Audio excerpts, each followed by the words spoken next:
All right, Truth or Lie Thursday. My first question had some static every once in a while. These YouTube videos, or I mean, not YouTube, but videos on my iPad uploaded to Facebook kind of mess up and the sound doesn't work. So I'm going to redo this one. This is take two.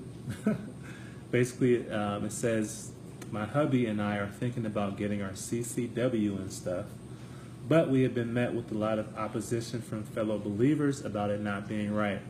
I think I saw you post a while back about bearing arms and being able to protect your family. What are your thoughts on this? So my thoughts basically, it's definitely okay to have a gun or to bear arms, but as long as you have the right motives. There were times when Jesus said, don't get a sword, don't bring your sword. There's a time that he said, yeah, bring your sword, okay? So having a weapon is not a sin.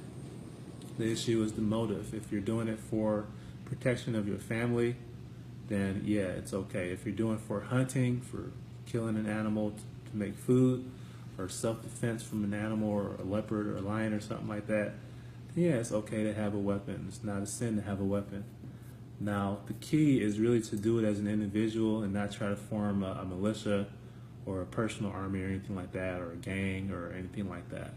When you step over into that, basically what you're doing is you're stepping over into, you're stepping out of your realm of authority as an individual, and you're basically starting to rebel against God's authority, because God is the one who sets governments, who basically can appoint who's in charge. God appoints who bears the sword over different jurisdictions.